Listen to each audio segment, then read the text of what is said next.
Welcome to this episode of Becoming a Fulfillionaire. Today's guest is the absolutely incredible, awe-inspiring Tara Renze. She just wrote the book, Be Who You Came to Be, and she's actually in the process of writing her second book, Perfectly Imperfect. And she sent me this wonderful package of all these amazing things she's created. We get into so many incredible conversations that are truly life-changing for you if you get through this episode, where we talk about family, we talk about her 12 and 14-year-old sons and all the beautiful things that she's learned having them with her husband for 20 years. They've had a beautiful marriage and have so many wonderful tactics and tools that she shares throughout the beginning of the interview. And then we dig more into the book's message itself of Be Who You Came to Be and why this slogan is so important to her.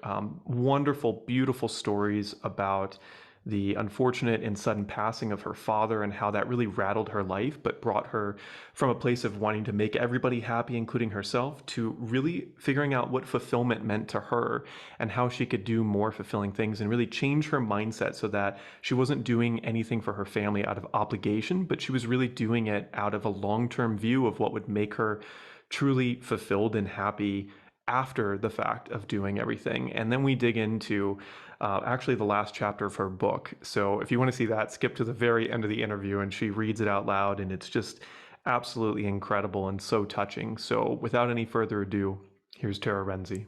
I suppose this is as good a point as any to drop into the ocean of this idea of fulfillment in life, which is, I always say fulfillment has like two sides. I shouldn't even say I always say. This is actually a very new delineation of what fulfillment is for me. And on one half, I see it as the muscle and the ability to master your perspective and saying, Viktor Frankl, Man's Search for Meaning, no matter what happens, there's like silver lining, there's beauty, there's potential, there's hope in every situation and everything, right? And there's always good that comes out of things. That's one half of it. And that's a very powerful skill to master. So we could talk about that. And then the other half, I'm really talking about more now, is objective reality and trying to figure out like what your objective reality goals and dreams are, what your, as Lisa Nichols says, non-negotiables are within that objective reality, seeing, what you can make a perspective shift and what cannot make a perspective shift and just has to be there. So I'm sure just as I say that, lots of things come up for you and lots of teachings and lessons, but what stories pop up for you or wisdoms and lessons within that harmony between those two ideas?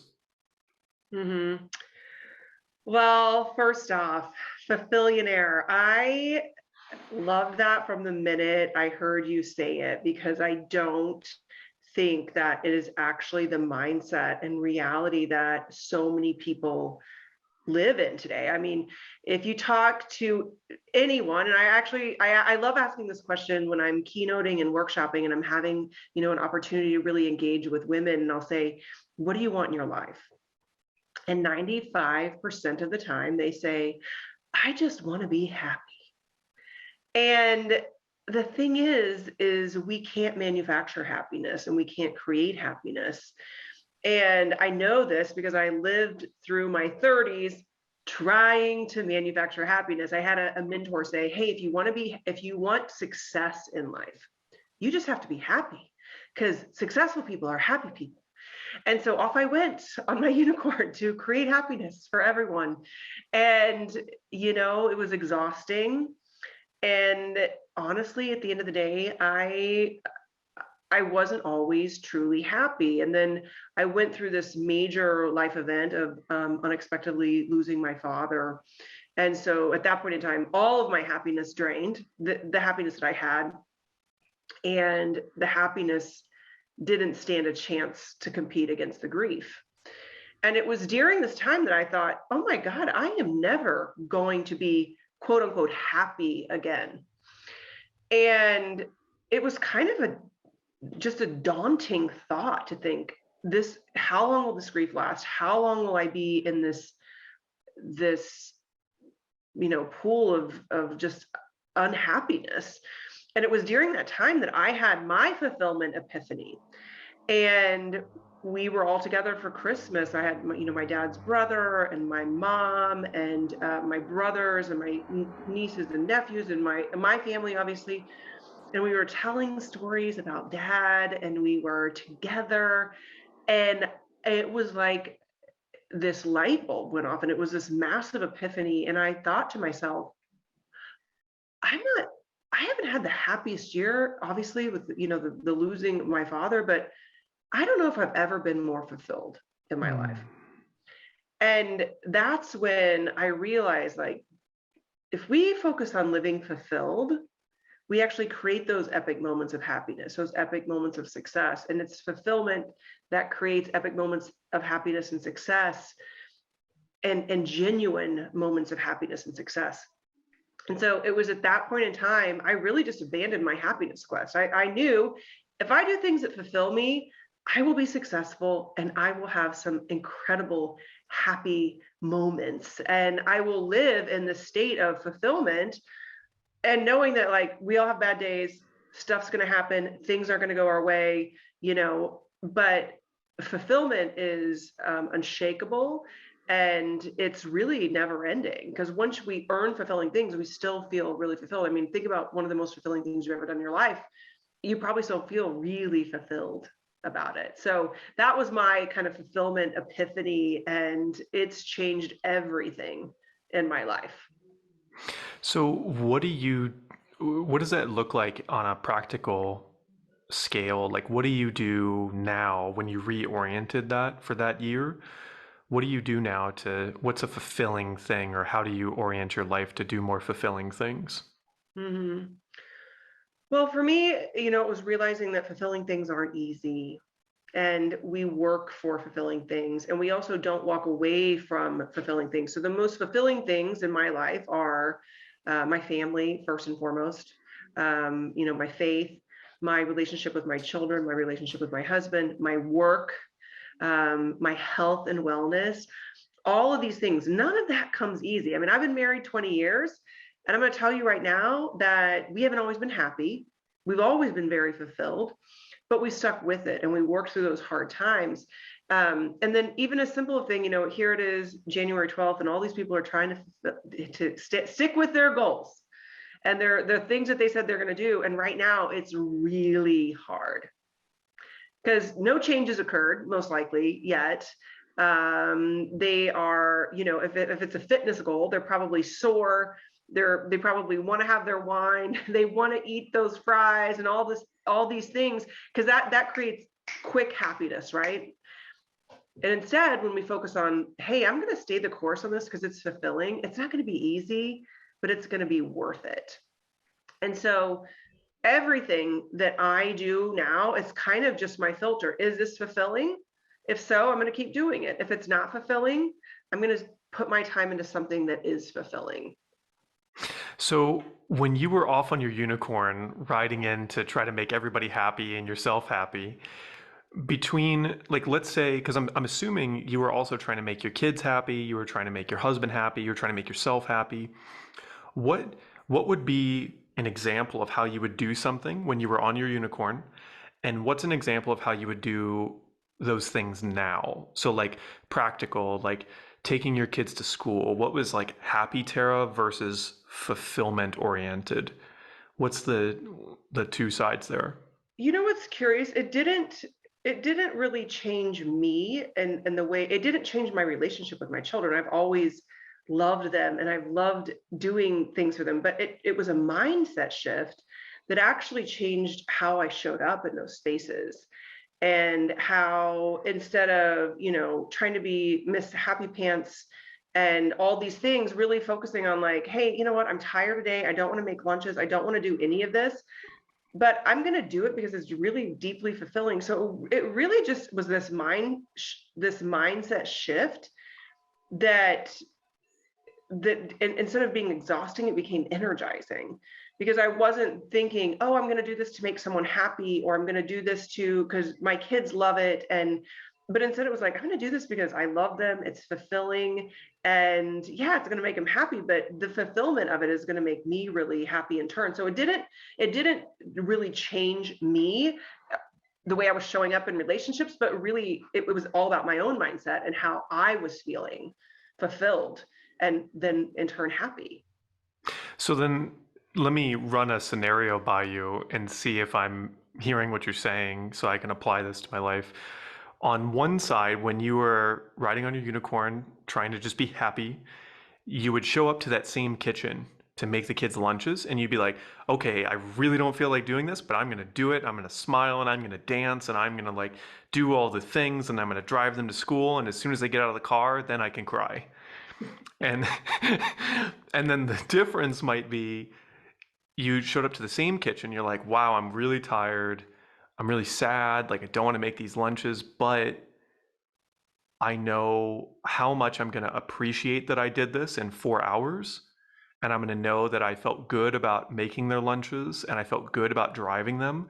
I don't have to be like smiley and dancy and giggly, but I want to be there for my children because I know I'll be happy that I was later, Mhm. even though I don't feel like it right now. Mhm.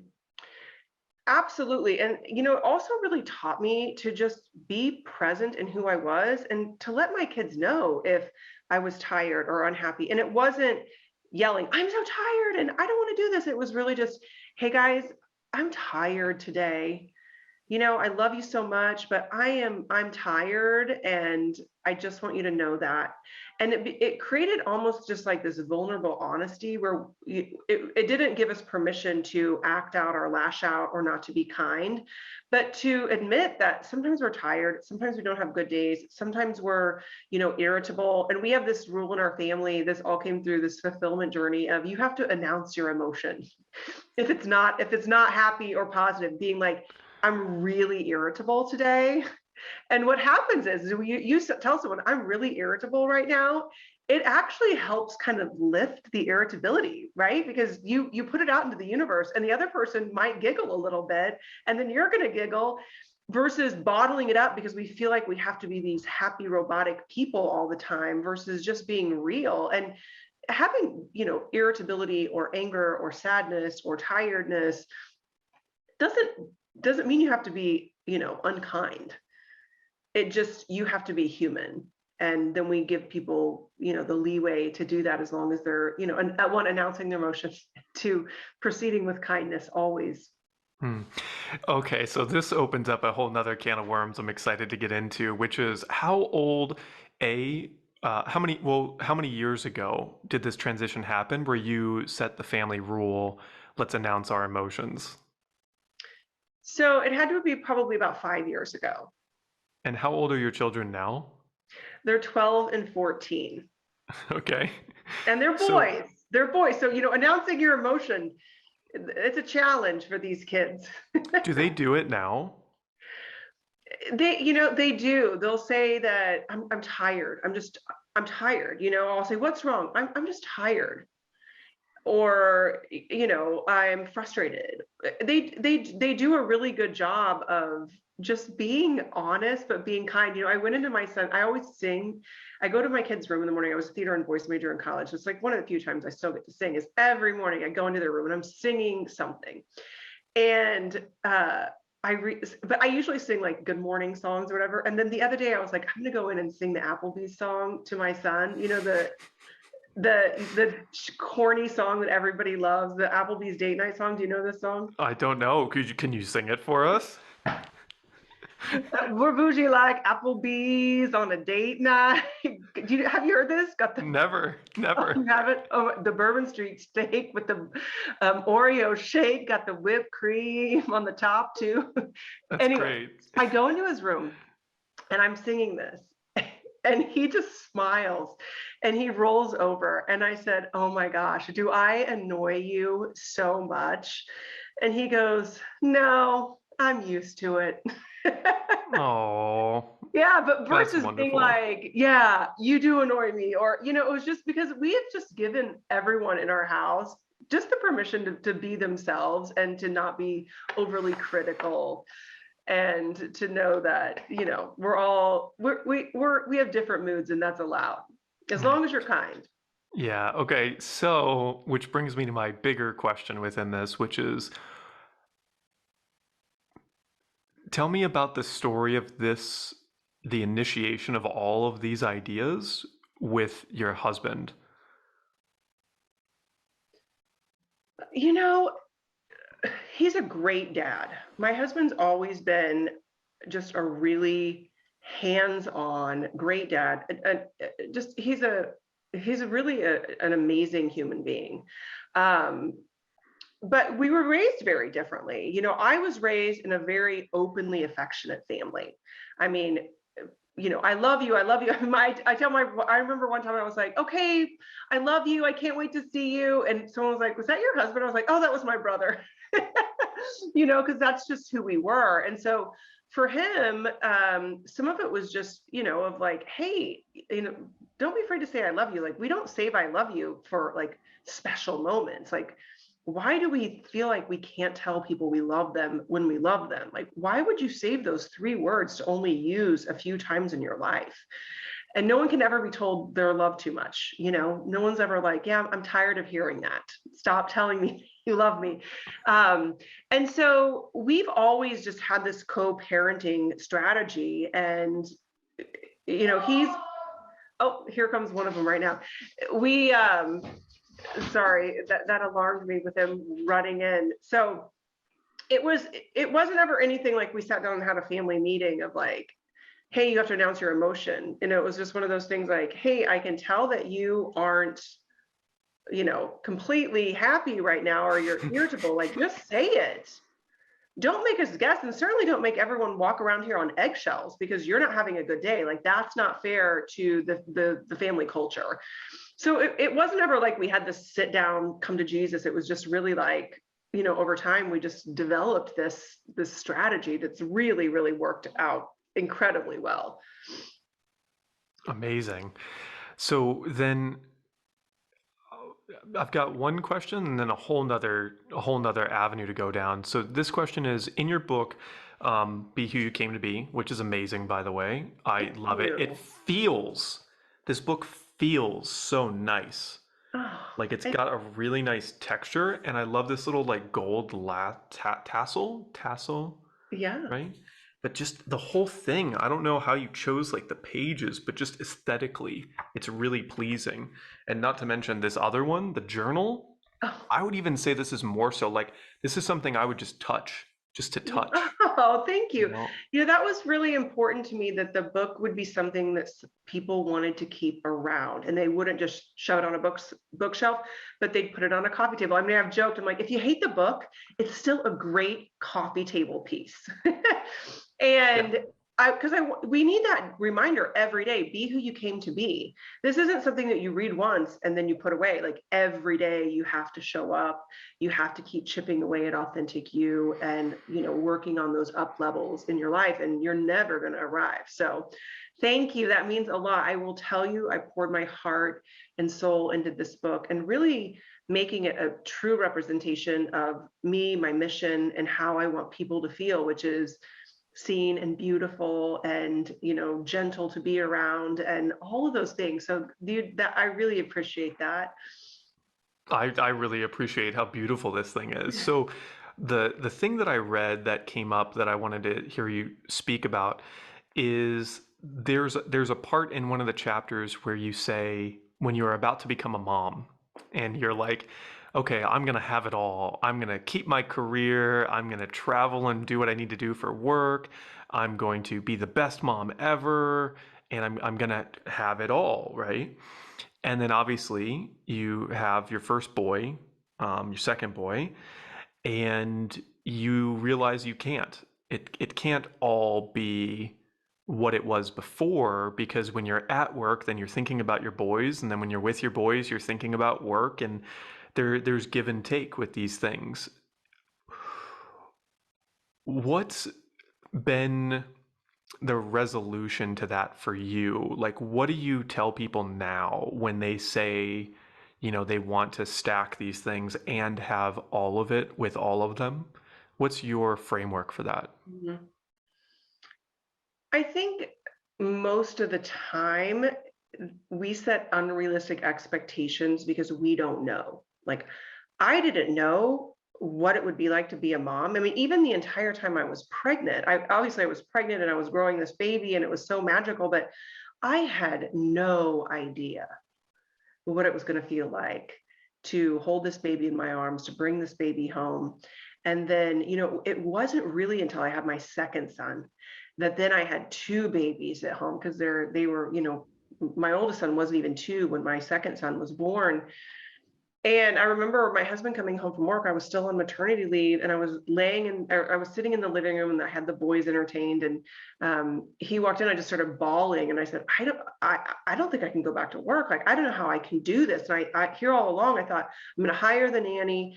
I'm going to, work. We can have our evenings and weekends, and that's just what it's going to be.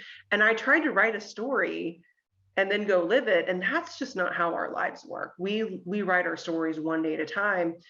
Most women feel out of balance. Most women feel, pulls when they are setting unrealistic expectations for themselves, or not creating hard boundaries, not saying yes to fulfilling things.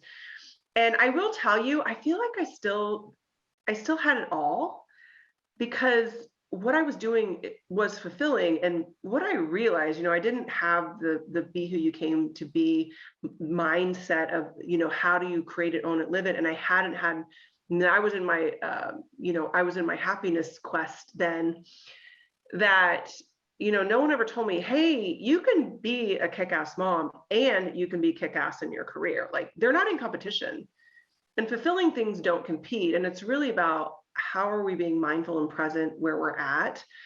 But certainly, you can't write your future and think that you're just going to go down that path and live it. And I always say, you don't know what you don't know. And I feel like I feel like I've had it all, and I feel like I still have it all, because it's how I'm looking at it now, versus saying, I want more of this or more of that. It's like, again, that the fulfillment doesn't compete. Did you ever hire the nanny, or how did you? Oh, Skip, I hired about 6 nannies. It might not have been 6. With the summertime ones, it probably was around 6. But yes, I hired multiple nannies. I mean, the first nanny that I hired, we went through like a nanny agency where we paid the fee and the nanny was on salary. And I fired the nanny from a hotel room in Philadelphia. I was in Philadelphia, and it was clear it wasn't working out. And what I realized is, yeah, some of these nannies just weren't a right fit to begin with. But really, it was because I wanted to be there. I wanted to be present. And, there was times I remember, and this is kind of a humiliating, vulnerable thing to admit, but I would come home and my baby would smell like the nanny. And I remember telling my husband once, like, can I tell her not to wear that lotion? And he was like, you can't tell her not to wear that lotion. Like, have you lost your mind? But and it was just this reminder of, like, oh, he was with someone else that day. And not that there was anything wrong with that. And again, I know a lot of working women who have continued to work and they have loved it. I'm not them and they're not me. And we don't, I didn't come to be them and they didn't come to be me. So we have to make decisions that are right for us. And I think that was one of those things I realized, was like, gosh, maybe these nannies aren't working out because I need to be more present in the home. And even though I said I was going to do corporate all the way, continue with the 50 to 60-hour work week, I realized that's not who I am anymore. And the work that was really fulfilling suddenly wasn't really as fulfilling anymore. Mm. And it didn't make it wrong or bad. I changed. What's been the evolution of that process for you? So once you've kind of made that delineation or distinction for yourself that you wanted to be more present in the home, what did you change? And Mhm. what did you change? And I kind of want to hear the evolution of that also up until now. Like, what is being present in the boys' lives? look like now for you, and how do you harmonize that? Mhm. They're a lot older now. They're 12 and 14, so it's easier. It's just it's easier. Little kids are hard. I mean, no one, I don't know why we don't talk more about this. I don't know why more people aren't saying little kids are really hard. They will test your marriage, they will test your career, they will test everything about you. Like, and everyone, it's the highlight reels. Everybody sees, oh, all the great pictures and the family and all this, and behind the scenes, women and marriages and husbands too are just, they're like, oh my gosh, is everybody else like this, or is it just us? And here's the thing, everybody's like that. Little kids are so hard on um, your marriage and on your career. And so I, after 2 years of staying in the corporate world, I made a huge shift, and I actually left the corporate job and I went into social selling. So I started an at-home business selling jewelry, out of all things. Well, I love jewelry, so it's not really surprising, but people really thought I had lost my damn mind. They were like, "You're doing what? You are leaving your executive level position that you've worked so hard for to stay at home and sell jewelry?" I was like, yes, I am. But here's the thing, I saw it as a great business opportunity. It was a young company out of San Francisco. They had just started, they were looking for new leaders. And I was like, hey, I could do this. I could love it. I can build a huge business. I can have flexible entrepreneurship. So I never just cold turkey quit working. I've always been a working mom, but it looked different because I had a lot of flexibility. And the flip side was is I worked a couple nights a week. And so my husband, Scott, would work, he would come home, I would leave. Um, and so that was the first evolution of just doing that, which gave us it provided so much more. I hate to say balance, but really the balance was the fulfillment, right? That I didn't feel like I was missing out on home. I still felt like I had a career, but I had more flexibility. And it's a whole nother conversation about the workforce and what's happening right now, and that we have to start giving women more equitable solutions for work, or women will continue to leave the workforce Hmm. because they need the flexibility to pick up their kids at 4. And working women get stuff done. Like, once a working woman, always a working woman. I always say, you want something done, go ask a working mom. They make it happen. And so it just looked different. And so then I did that for 8 years. And then I started feeling this strong pull to take my message of be who you came to be and really share it with the world. And so I left that again and started on my next up level and my next journey of becoming a keynote speaker and an author and all those things. And I think that that's what's brilliant about the message be who you came to be is, who you were is not who you are today, and it's not who you're going to be in 5 years, 10 years, 20 years, or the week before you pass. So, and what's fulfilling in your life can change, and it doesn't mean that it's not. I mean, again, you think back to something that at one point in time was still fulfilling. You still feel really fulfilled. I look back on my corporate career and I still get like puffed up and bubbled up inside and thought, God, that was great. That was simply some of the best years of my life. I loved it. So we change, and we have to give ourselves those permission slips to reinvent ourselves. Okay, so I have a selfish question here that I'd really like to know the answer to, Okay. which is I've I don't know actually if I have several. the answer, but I'll give you my I insight. think I think you do. Um, from a man's perspective, you are a very intense, very passionate, extremely intelligent, powerful mother and wife. What are the most significant, maybe two or three, what were the most significant things or memories of things that your husband did to that you really deeply felt supported by him through this journey? What are the things that he did or still does that really um, solidified the relationship that you have and you felt very supported by? He's always been my biggest fan. And just the other day, he said, I did a training and he overheard it. And the next day he said, hey, I meant to tell you last night, but you were fire on that training last night. Like I was listening and you did so good. Little just compliments, just supporting this, being supportive. But I think the one thing that we figured out when our kids were really young that has changed us and has changed my relationship with him and his relationship with me is we stopped keeping tabs on each other. So it was not like, I got up with the baby last time, you get up, or it's your turn to give baths, or I've unloaded the dishwasher the last 5 times. What are you doing? This tally sheet. And we both kind of had this conversation once, and that was probably the best gift that he ever gave me was we both stopped keeping tabs. And even though he was a working dad and I was home, I was working, but I had very flexible income and he was the primary breadwinner, then he never made me feel small about what I did. And he would say, you're such a great mom.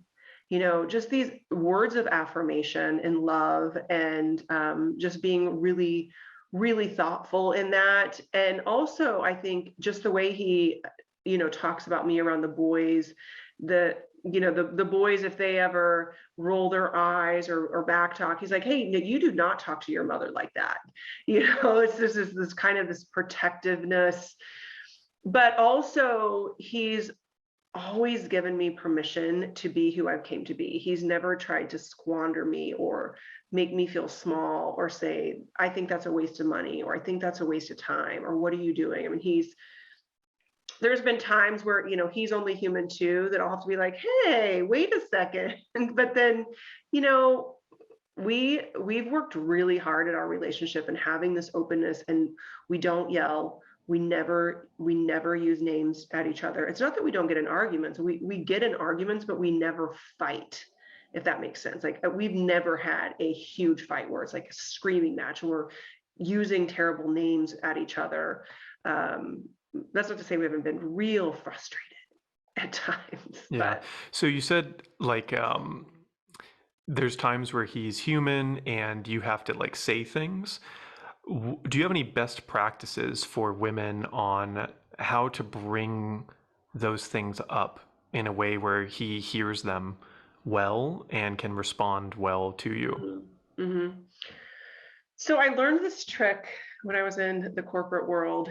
The CEO of my company gave me a piece of advice once, and he's like, I'm going to give you some advice that you use this in your life and it will change your life.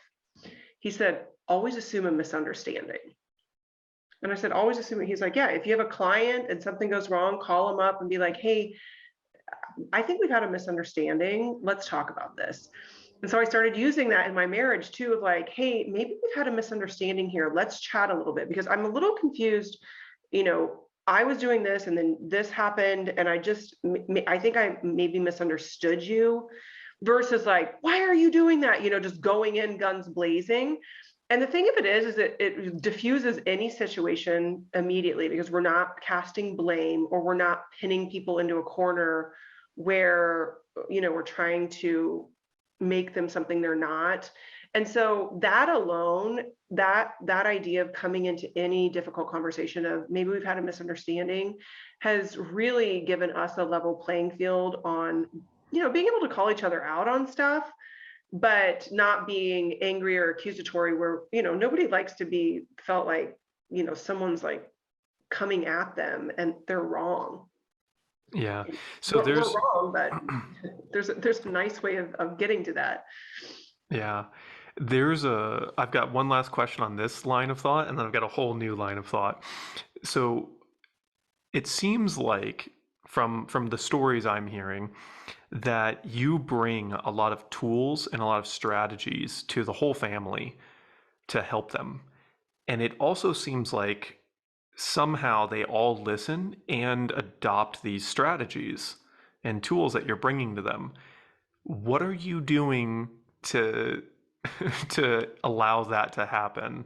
Mhm. I honor their authenticity. And I think that this is where so many parents go wrong. They want their kid to be this, or they think they should be acting like X, or I didn't do that, or I wasn't raised like that, or if I would have done that when I was a kid, I would have had, been sent to my room and have been grounded for a month. And so nobody likes to live in a world where they feel like they're not enough.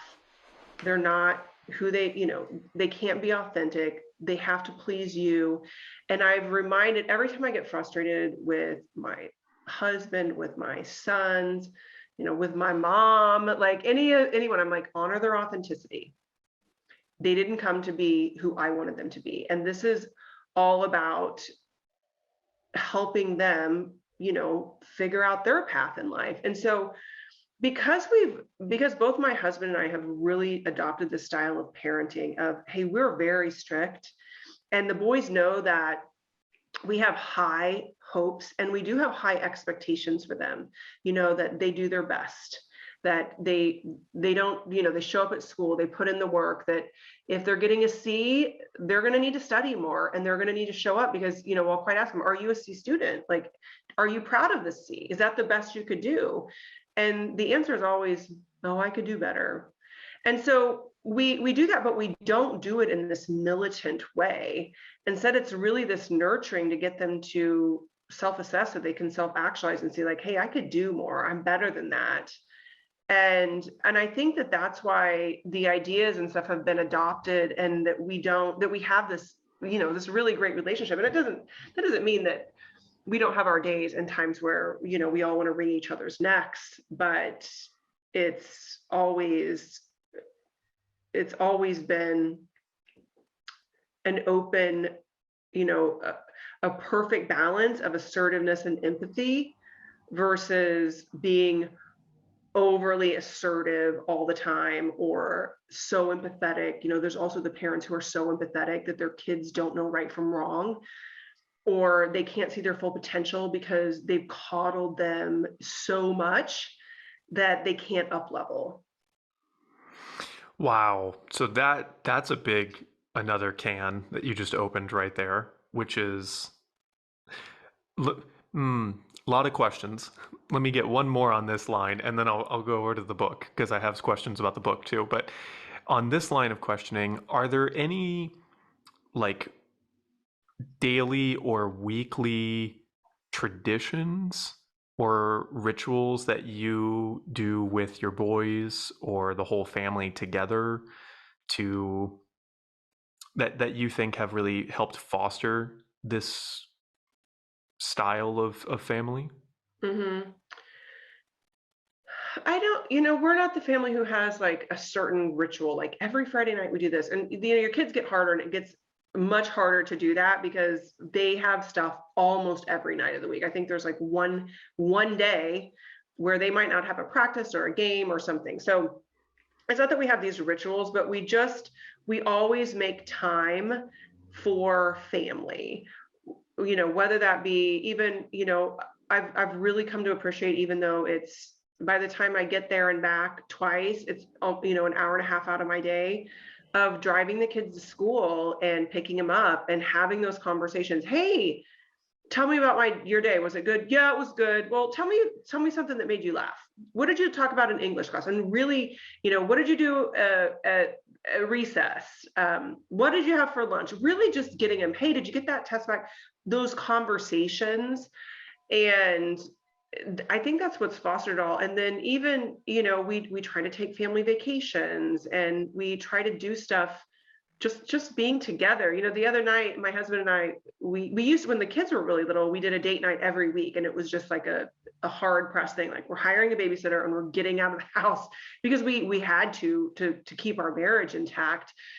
And now the kids are older, and it's harder, even though we don't need a babysitter anymore because I have a 14-year-old, it's harder sometimes to pull away because we have so many things. And I was like, we should go out to dinner. I'm like, but do you think we should invite the boys because we haven't done family dinner? And Scott's like, yeah, we probably should. And so I was like, hey, Ben, would you like to go out to dinner with us? And he goes, that would be really nice. And I was like, oh, good thing we asked you, because they still like, to do all those things. So I just think it's about making time. And then it doesn't have to be like you have to be doing something extraordinary, or, we cook a lot together. We watch a lot of sports. We still to this day love to play games. We have all kinds of games that we play as a family, and and we made a big decision a few years ago to put a pool in. And one of the reasons, the primary drivers of that was, I want the boys here. I want their friends to come here. And the pool has been just a really great thing for our family and the teenagers, because in the summer, we're just out there hanging out, just the four of us all the time. And there's no phones, and there's no, TV on or anything like that. We're just hanging out. And, one year we bought season tickets to the Royals, and it was before the boys were in really competitive baseball. So we had our evenings and stuff. And that was a really great way to have very focused time with the kids sitting there watching baseball together. And nothing big, but we were there together, and we'd have our little rituals out there. And it was the year that my dad died. We actually had the tickets with him, and that ended up being like one of the biggest blessings that we did was, having those seats that we got to spend all that time together doing nothing other than watching the Royals. Yep. So then let me ask you a question with that really quick, which is, you were still on your happiness unicorn at that point when you were doing like the Royals games and back in that story, because that was before that happened, right? And that revelation happened.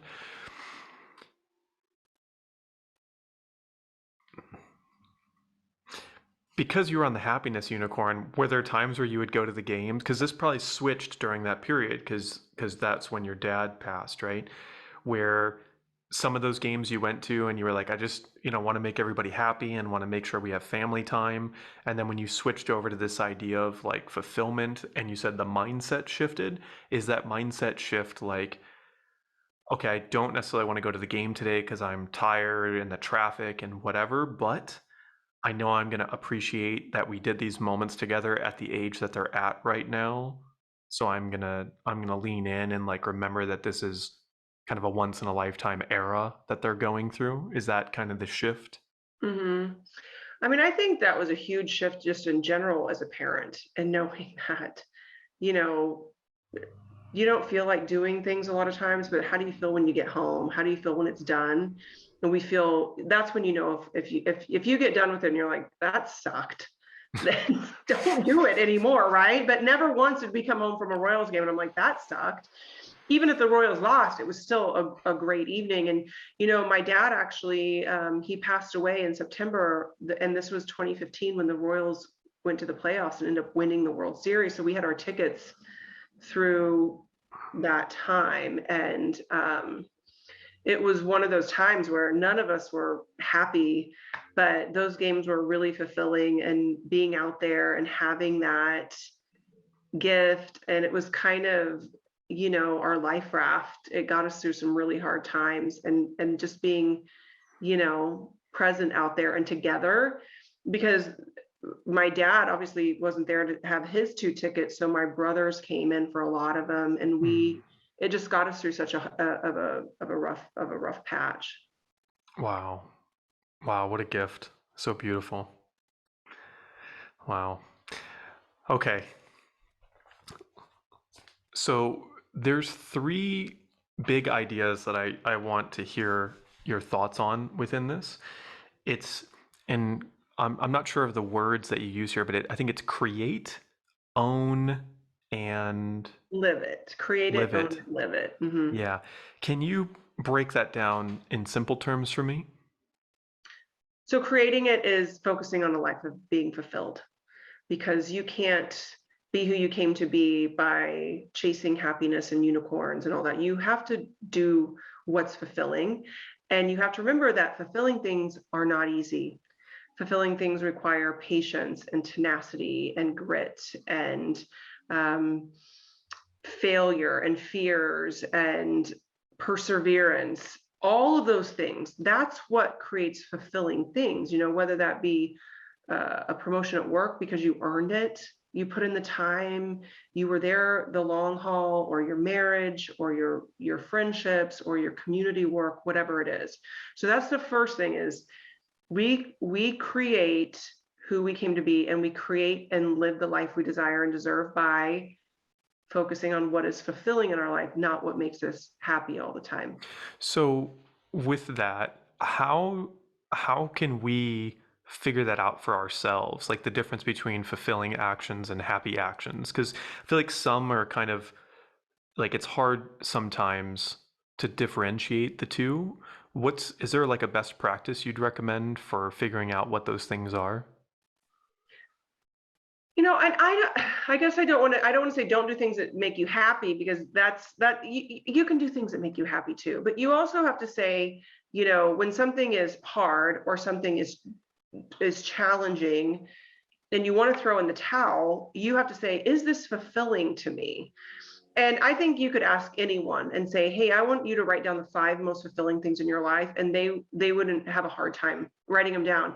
If you ask them, what are the 5 things, that make you really happy, they would probably write down a couple things about family or whatever, and then they're probably going to write wine and designer handbags, or my car, or all those things. Well, let's think about why those things, like the car, perfect example. Someone has a car that they love, right?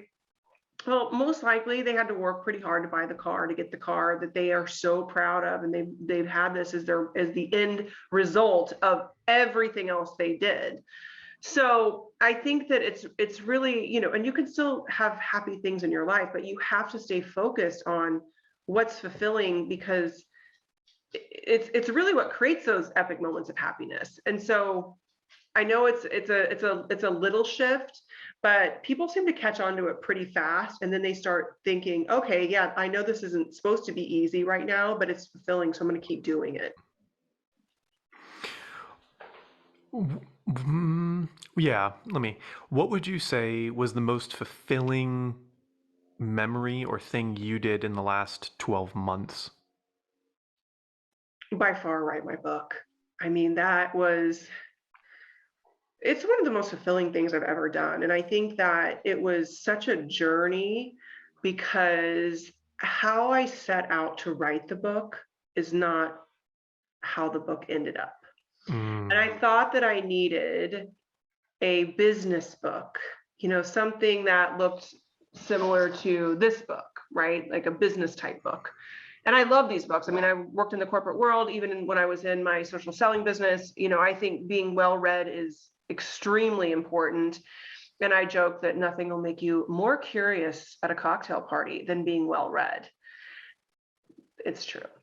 Okay, but so I thought I needed this business book, and I kept trying to write this real businessy book.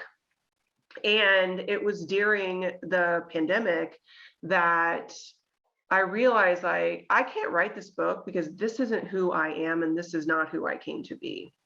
And so once I let go of, well, so you want to write a pretty book, you want to write, a feminine book, you want to write a, a book that has gold foil on the cover, and like you said, it feels good, and the interior is highly designed. And guess what? There's not 20 pages of endnotes at the end, because I haven't cited a ton of research and science and all the stuff up to back up my ideas. It's like, hey, this is who I am. This is my message. And I'm going to write the book the way I want to write the book. And so going through that journey of allowing myself being to who write you the book. came to be? Yes. It was kind of like I had to and it all happened when I was out of work at the pandemic, because there was no huge events, no keynotes to do, that I thought I have to live what I tell people, which is to never play small and lean into the fear, and that you're not going to be for everyone. But the people who are going to like you are going to love you, and go that direction. That is the fulfilling direction. And so for me, that was really fulfilling. And, I tried to write the book so many times. I just felt like a total imposter, and the book sucked. It wasn't good, because I was trying to be something that I wasn't. And so that by far, I think, has been this really personal like this kind of pivotal moment for me that also gave me, tons of confidence in my message. And most of all, I ask my kids this all the time. They'll bring home work or anything. I'll be, are you proud of this? And they'll always answer honestly. And if someone says, are you proud of your book? I say, I am so proud of this book. Wow. So it's not always, but often I find authors and people who have such beautiful and very concrete messaging have had maybe the deepest struggles with whatever it is that they're teaching. So is that true for you? Was there a period in time where you were not who you came to be, or that this was a big lesson that you had to learn when you were younger? I am really fortunate that I was raised by um, gentle, beautiful souls. And the message "Be Who You Came to Be" was actually a message that my grandmother wrote in a letter to my son, my oldest son, when he was born. And she sent this letter, and the last two things she wrote was "Be who you came to be. Love will guide you." So she lived up until I was, in my 30s, and she was very she was a very important part of my life and a very integral part of my story. That she lived in the same town that I grew up in, and my mom and dad both also were always fostering authenticity in us and what we wanted to do. And we're always, just really gentle with, letting us make mistakes, letting us do, figure it out on our own. And so, I remember my grandmother one time said to me, she said, "It's only a mistake if it happens twice. The first time was just a lesson that you needed to learn." And for me, she told me that in my 20s. And I have no idea why she told it to me. I know I was down on my luck and I was so upset about some stuff. I have no clue what I was upset about, but I remember this advice.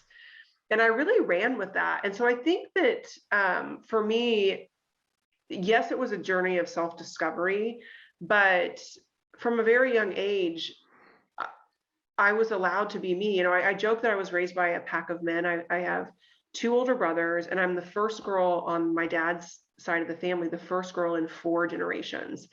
So I lived in a very masculine environment, and lots of men, lots of uncles, lots of, boys, teenage boys around all the time. But what was interesting is I think because I was the first girl in four generations, they were so excited to have a girl, but they didn't know what to do. So they honored my femininity, but included me in everything. So they would be like, "We're going fishing." And I'd be like, "Well, I've got my crown on and I'm playing with my dolls." And they're like, "Well, bring your crown and dolls and let's go fishing." And so they didn't realize what they were doing, but what they taught me was I can be feminine, I can be who I came to be, and I can still come to the table and sit with men and sit really with anyone because this is who I am. And so maybe it was just like ignorance is bliss, and it's just how I was raised. And so I never felt a lot of that going into the corporate world, even of like, oh, well, this is a very male dominated environment, and the company I work for was very male dominated, but I never felt like it was suppressive. Hmm. Does that make So it sense? sounds like, if I'm hearing you correctly, a lot of the lessons and the desire to teach this came around because you suddenly, as you became an adult and got in all these worlds, realized that this is not the truth for a lot of people. And you were like, oh, people don't know this like I know this. Hmm. I always say that talking is legitimizing, meaning like you tell yourself something long enough and it sounds legitimate and it becomes a truth, and it becomes a personal truth. And really, it's just a self limiting belief. And it's assumed constraint that we told ourselves these things all the time, or we've told ourselves things about scenarios.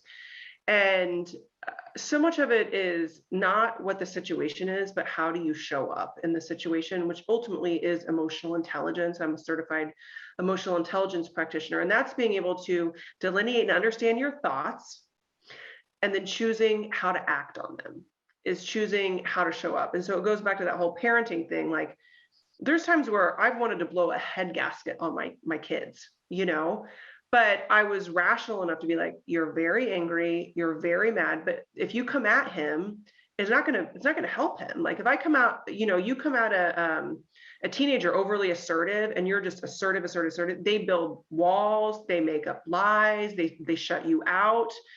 Where you can still be assertive, but you have to be empathetic too. And so again, though, that's just a perfect example of EQ. And so I think a lot of people don't they don't lean into their emotional intelligence to really see things for what they are, and then how are you going to act in those situations, and how are you going to show up, and how are you going to use your words, and how are you going to control your emotions. Yeah. So, major tangent later. So, creating it is what you said is really about discovering what is fulfilling to you and prioritizing those things in life, right? Versus trying to make everybody happy, including yourself. It's really starting to say, like, okay, I'm going to look at the long term. I'm going to say, like, how am I going to feel after this is done versus do I want to do this thing now That's in perfect. harmony with keeping yourself happy, right? So then what does own it get into? Own it is this concept that you didn't come to be them, you came to be you. And we constantly are comparing ourselves to others, comparing our lives to others, comparing our situations to others, comparing our career, comparing our journeys, comparing our children as parents. And that is not honoring your authenticity. And that's certainly not owning it. And so owning it is saying, this is who I am. This is who I came to be. I know I'm not going to be for everyone, but if I am a kind person, which is very important that you're kind, that it's okay. And you can never be who you came to be by trying to fit into other people's containers and conforming to things that, aren't fulfilling to you, back to that. But you just have to say, like, hey world, this is who I am. And I am perfectly flawed, which happens to be the name of my next book, which means we're perfect. Everyone is perfectly flawed. There is no such thing as perfection. And we just have to step into our own and, have some humility, but be able to laugh at ourselves and be able to understand, where our strengths are, and own it. And for women, that's a hard thing for a lot of women to do, because we compare and then we feel small. Hmm. We think we're not enough. Hmm. And then where does live it come in? Live it is just a commitment to show up every day. And ultimately what comes into that is really mastering the skill of self-assessment, so that you can figure out what, you're creating it, you're owning it. What are you doing really well to live it? So what are you doing really well? Where are your limitations? Where are your opportunities? Where do you need to work? And how do you live it? Because nobody else cares more about your success, your happiness, your fulfillment in life than you. And so it's up to you to live it. And so I think this mastering the art of, I call it using a clear mirror to self-assess, because what happens when we look into a mirror, we only see ourselves. We are 100% focused on us. No one looks in a mirror at themselves and starts seeing something in the background. We see ourselves. And so we live it by, what can I do to make myself better, to make the world better, but versus playing the blame game, making excuses, finding what's wrong with every situation, versus just, how am I living on a daily basis? Because that's the only thing that you can 100% control is yourself, and how you show up every day. So it sounds like in my head, I'm crystallizing this thing that you're teaching with create it, own it, and live it. To me, it's starting to look like a circle, you know, Oh, it where is. Okay. Okay. So, Again, you're never going to arrive. Like right when you think you got it all figured out, there's going to be something else, and you're going to have to keep create. It's not like you create it, own it, live it, and then you just plateau, right? There's no such thing. It was really interesting when my mom got my book. No one read my book until it hit print. We use the same philosophy of naming our children. Like, do not tell anyone their names until it's on the birth certificate, because at that point in time, you can't change it. Okay. And so I knew if I let people read my book before, they'd be like, let me do you want some ideas on that? And no, I don't want your ideas. This is my book. So my mom hadn't read the book, and I get her a hard copy of the book, and she calls me, a day or so later, and she's like, I read through your whole book. She said, and she was crying, and she said, I'm blown away. She said, I knew you were a good writer. I knew that you would write a great book, but I didn't think it would speak to me in my hmm, 70s. She hmm, said, and I felt like you wrote this book for me. And she's 72, she's wow. retired, she's living Wow. another life, and she's continuing to create it, own it, live it at her age. You never arrive. So it's Hmm. this constant circle. And most of us have many circles going at once, right? Because even though everything is operating to get, at the same time, we do have different silos in our life. Yeah. Wow. I've got two, I feel like, questions I have to get answered. One of them is,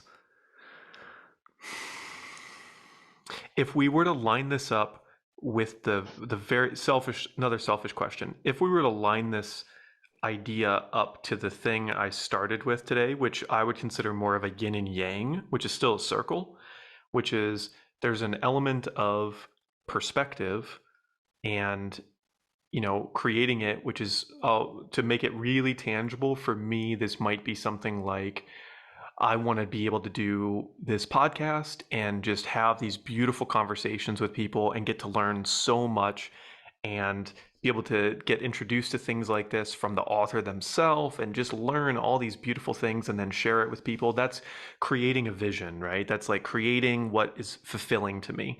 And then owning it is saying, like, oh, this is something that I can really be. I am someone that can provide this value to others. I'm someone that can make this work long term, that can be really good at interviewing to get this information, right?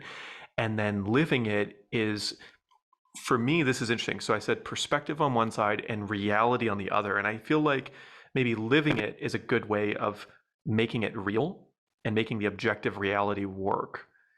Is that, are you seeing that kind of picture line up, and what could you add to that?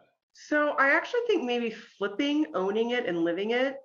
And because living it is that you get to do something, that you get to show up, you get to interview these people, you get to have meaningful conversations, you get to live this thing that you desire. And I'm sure you listen to your podcast and you think, ooh, I like that. I mean, you said that, we're going to record this at the end because I learned that this is the best way to do it. So you're learning, you're living it, you're learning, you're self-assessing. You're like, ooh, this was good, I'm going to start doing this. Yeah, I did this really good, I'm always going to do that. So that's that.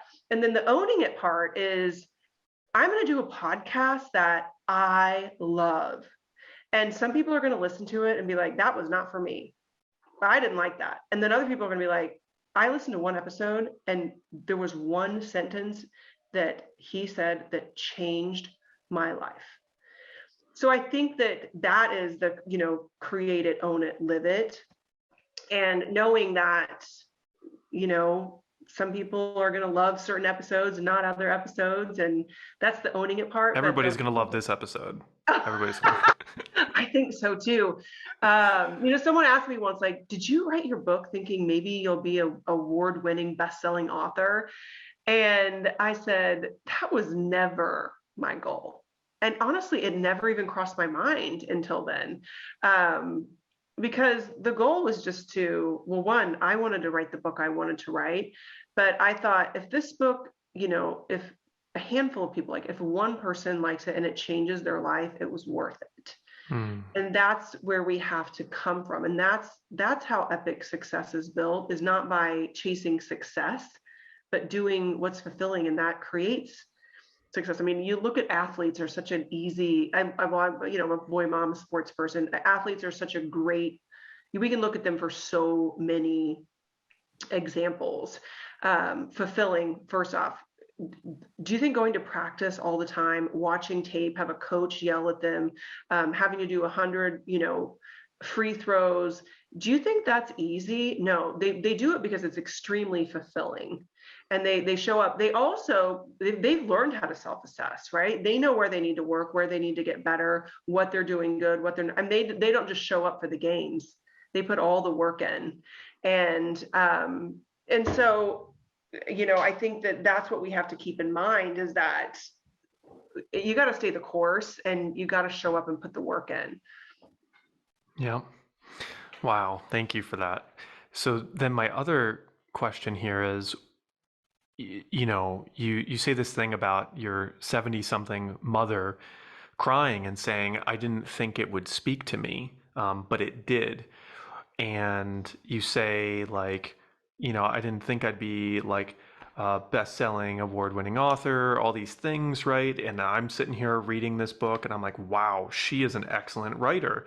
It's rare that you get to see, I don't know, quality like this, right? And care. Oh my gosh, the level of care. I mean, like, again, it's insane. If you guys could feel this and touch this, there's a workbook. Like, there's all this stuff. For you, maybe like 1 to 3 things, what were the secrets or the tools or the strategies that you used to really get present with your writing process? Mm-hmm. So I think that first and foremost, people ask me, how do I write a book? How do I do this? Like, I think everyone has a book inside of them, but it's something small. Like 97% of people who set out to write a book fail. Like, they never get the book published. They never finish the book. They never even probably get halfway through the book. Because it's hard, right? I mean, we have all these ideas, but to actually organize them and make them thoughtful and meaningful is challenging. So first and foremost, I always say, write down all the things that you would want to write about, whether that be chapter titles or, chapters or stories or all of that. So I think that was the first thing, is kind of organizing your thoughts, and then just start chipping away, like start writing and don't delete anything. There was a day where, I think it's called The Social Dilemma. And it was a day that I was so frustrated with what was happening on social media. And just, it was one of those days where it was like everything I saw was venom. And I was so angry. And I got on my computer and I wrote this whole thing about, in a world where we're supposed to be accepted and kind, and this is what everyone preaches. Like, we've never been more judged than we are right now because of just this vision that our smartphones have given us in the social media world that we live in. I wrote this whole, and it was really more of like just I was typing away, I was saying all this stuff. And then I thought about deleting it, and I was like, you know what, I'm going to go ahead and I'll save it. And I saved it. And then it was literally like 30 days later, I opened it and I was like, oh, this is good. Like, I could, I need to refine it a little bit, but it's good. And so I think, once again, just giving yourself permission to write. And there's going to be some stuff you write that totally sucks. And then there's going to be some stuff that you write that you think is not great. And there's going to be stuff that you write and you think, oh, this is really great. And then the next day you read it and you're like, oh, I don't think that's very good. But then you marinate on it. And then you think, okay, I'm kind of figuring this out. And then the final thing I would tell anyone is hire someone to help you. Everybody works best under accountability. I say, like, why is it that Americans will go out and spend hundreds of dollars on a Saturday night out, but God forbid you hire an accountability coach or you invest in yourself or you invest in people are so hesitant to do that. It's mind-boggling to me. And so, I did hire someone that I would send the work off to, and they kind of helped me organize it. And then I hired an official, like, editor. And I have this great picture of me on social. I'm like, the manuscript's going to the editor, and I'm like smiling, and I've got the whole, it's the white paper. That thing came back looking like it was in like a gang fight or something, because it was covered in red. It had so many, there were so many markups, and I thought, oh my God, this book isn't even close to being done. But again, that was the coach, right? The person who forced me to do better, forced me to look at things differently, forced me to write things that wanted, that knew I could do more and push me. And so that's kind of, the advice I give anyone on writing a book. And I feel like there's a little tiny tactic and hint right there, helpful piece of advice for people, which is you had mentioned earlier when in the process of writing your book, people were like, "Oh, do you want me to like take a look at it?" And you were like, "No, but I will hire people that have permission to help me get better, and it's only the people that I choose, and it's an agreed upon relationship where they can help me do better." Right. And they were never saying, hey, you should change this idea or thought. It was all about, hey, I'm not sure if I'm understanding what you're saying here, or hey, you need to dive deeper in here, or hey, the way I read, here's how I'm reading this, is this your intention? Mm, Versus, the critics got it. in Got our it. lives, they're usually family members, and usually just family members. So I feel like there's another thing that's being tied in right now with how you say that, which is how you just mentioned your family culture, like 30 minutes ago or whenever we talked about that, is assuming miscommunication or a misunderstanding, which is exactly what you just described is the difference between a critic and someone that's professionally helping, which I feel like is a big, big lesson we can all learn right now that I'm learning from you, which is just assume misunderstanding with everything, and then people will listen to everything you have to say. Yeah. Yeah. One of the things I like to say, if I'm confused, and usually I say this if it's a critic or if it's gossip or something, is why are you telling me this? So if you ask someone, why are you telling me this? And it'll be really interesting to see their answer. If it's gossip or something, they won't have an answer. That is the most, if someone is gossiping to you, you just always say, why are you telling me this? There's no good reason why they're telling you. It's not to help you, it's not to help the other person. But yeah, that difference between critic and professional expert, or someone who's really pushing you to the next level, a coach is a perfect example. My kids, the coaches that they don't like are coaches who don't care, who aren't on them, who aren't yelling at it. They love the hard coach. They want the coach that's going to call them out. They want the coach that's going to push them. And if they don't have that, and we've hired a couple private coaches, and if the coach isn't hard on them, my boys don't want to go back. They're like, I don't know, it's kind of a waste of time. I agree. I agree. So, gosh, I have so many more questions for you, but for the sake of time, and I know our schedules come into an end here, where can people go to learn more about you and when they fall in love with you after watching this thing and listening to this? Like, where can they go to just get more of you?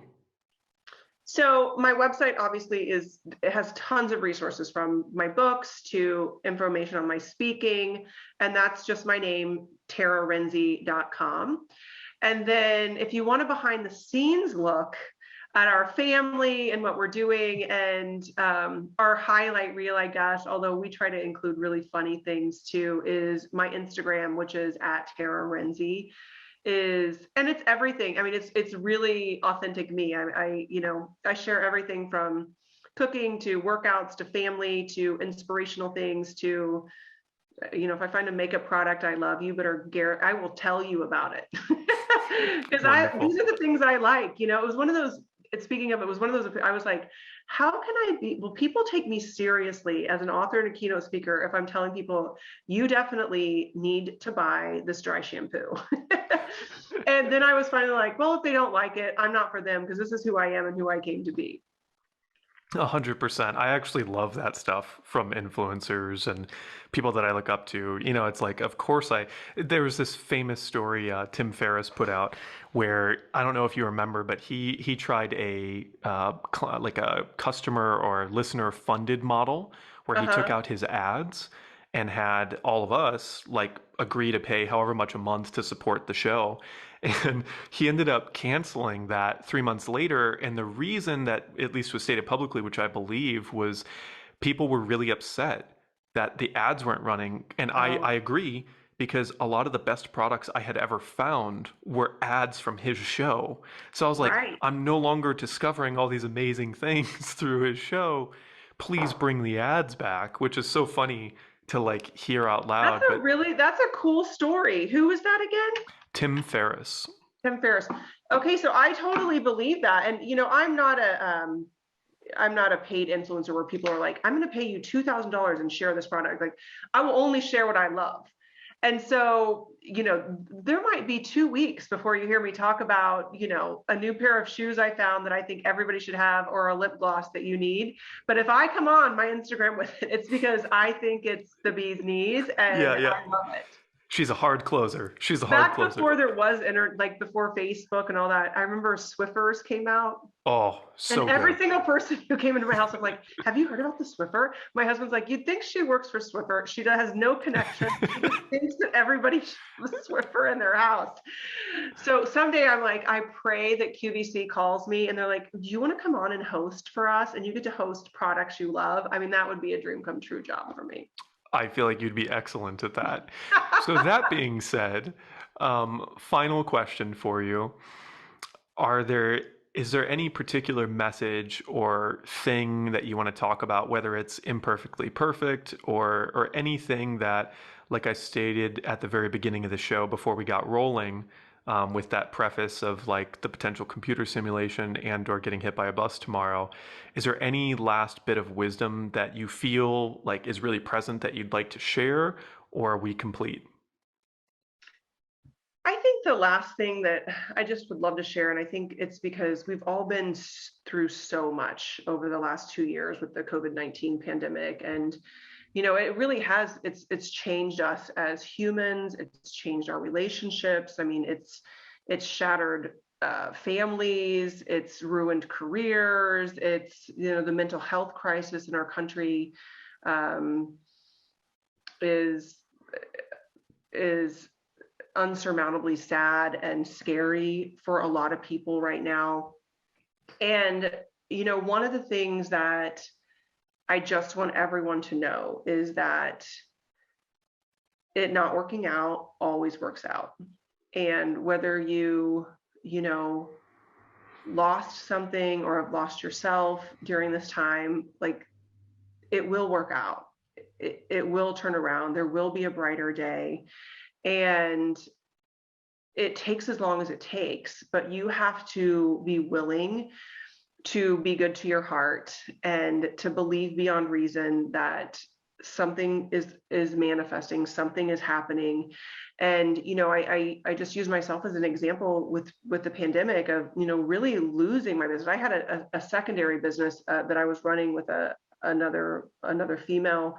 We had kind of an online coaching community that had spun off, and we were doing events with a nationally partnershiped women's clothing boutique around the country, and we were set to do different events, and that was how we were going to grow the business. And we ended up having to close that business because it wasn't sustainable through the pandemic, and that was our marketing strategy to continue to grow the community. And so I lost that, and then I lost every speaking gig, and it was just literally like, I mean, I was at the bottom, and I thought, I don't know how I'm going to get out of this. And it not working out worked out because I actually wrote the book. I got closer to my message. I had this amazing pause in my life where I got to be with family, and I got to be, with my kids, and my husband, who used to be gone for 12 hours a day, has been working from home, which has had its set of challenges, but it's really been magical to be together more. And sometimes when we're in the darkness, we don't know if we can get out of the darkness. And I always say, sometimes being lost is how we can truly create ourselves and recreate ourselves and find out who we came to be. So if you're one of those people who is in a dark spot, or you're grieving, or life just isn't working out, I just want you to know that it will, and you're worth it, and you have to stay the course, and you have to love yourself and believe in yourself more than you ever thought possible, because things do turn around. And even from, losing my father and that grief journey of it feeling so solo and so dark, even though I was surrounded with so many people, I love when we're in hard times, it feels very solo.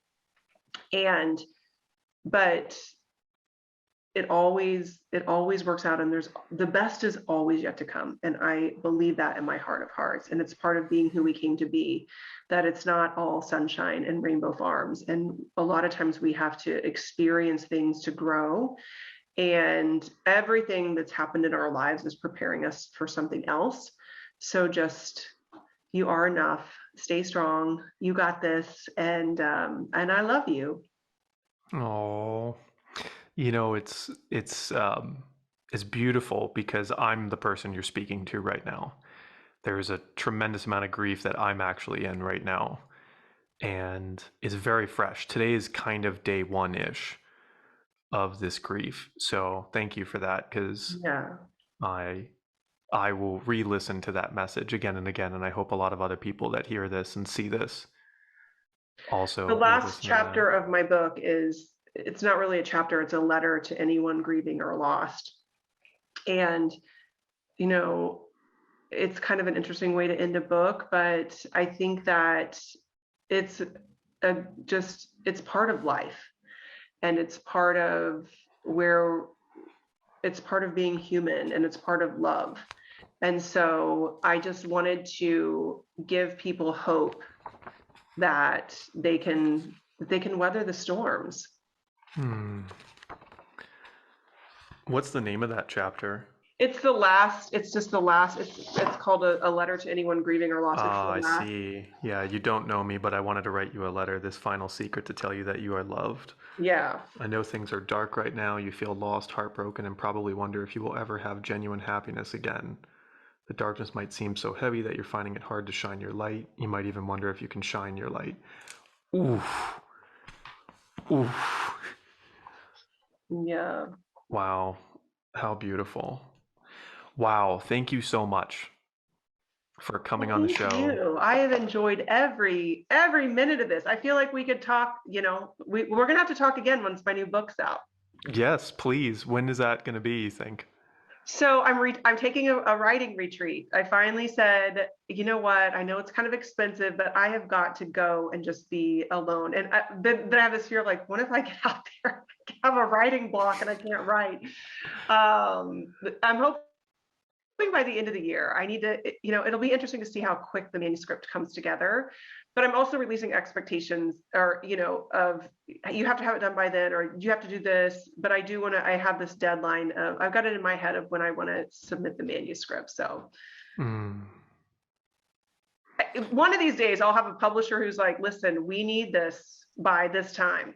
I'm I'm not sure. there yet, but I will tell you, there's something been really blissful about self-publishing. Mm.